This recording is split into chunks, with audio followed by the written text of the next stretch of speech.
Zofia Wisloka, je suis chef d'orchestre. Je vis en Belgique depuis 38 ans et j'adore ce que je fais.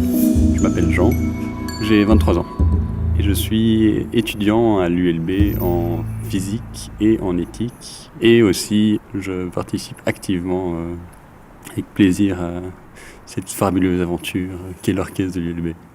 La musique pour moi c'est ma vie.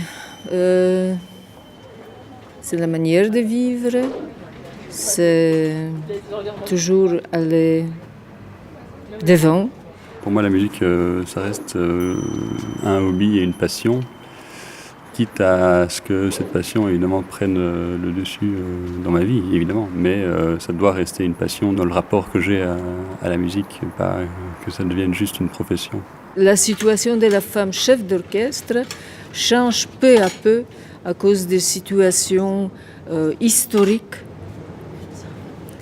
parce qu'on vient de loin et les musiciens jusqu'à présent n'aimaient pas trop voir la femme à la tête d'un orchestre, presque tous des hommes. C'était difficile.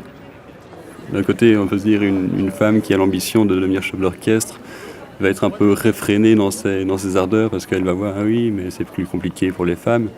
Tandis que, d'un autre côté, la société aussi contraint à se dire, mais c'est plus compliqué pour les femmes, quoi. Donc c'est complexe et je ne vois pas de raison unique de se dire, ah oui, mais en fait, c'est parce que les femmes n'ont pas assez de neurones que c'est pas possible. Dans un orchestre que je guide depuis 30 ans, tous les ans, il y a des nouveaux qui viennent, qui se présentent au mois de septembre. Et voici, il y avait un grand blond qui arrivait, il m'a dit, moi, je fais du piano.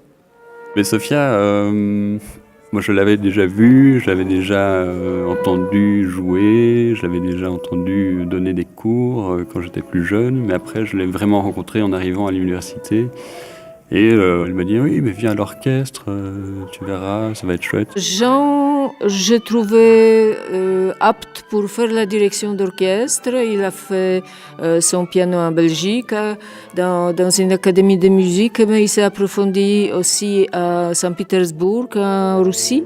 Et en parlant, je me suis dit, mais peut-être dans sa culture générale et dans tout ce qu'il fait, je le voyais une fois prendre la baguette et il a commencé à diriger. Donc ma relation avec Sofia, c'est une relation d'échange et d'amitié, d'échange d'amitié, où au-delà des services qu'on se rend l'un à l'autre, on a vraiment construit quelque chose de fort et de profond. Et on a commencé à travailler ensemble, il m'a beaucoup aidé, il m'aide toujours pour l'orchestre, et c'est un brillant musicien, et en même temps, je me suis dit, pour ne pas qu'il fasse des mauvais gestes, j'aimerais bien le guider, qu'il ne fait pas de fautes. Ça c'est difficile. Ça c'est difficile parce que de nouveau en unisson, tous les bois sont en unisson et c'est difficile, c'est chromatique. Et tout ça, il faudra faire d'abord premier avec les flûtes et après par les couleurs d'instruments. Sinon, voilà. Je me pose souvent la question comment je ferais ce geste ou un autre si je serais un homme. D'accord?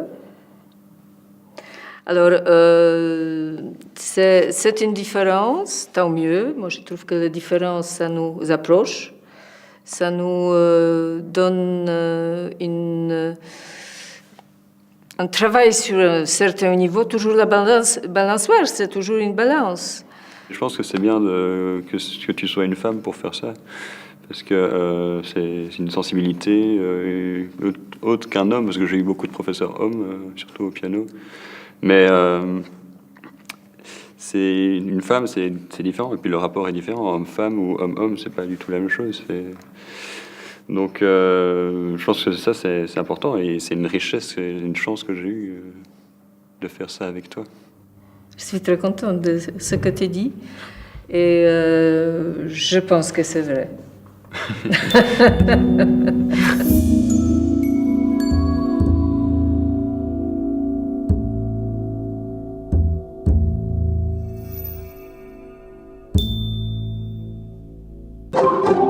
Bye.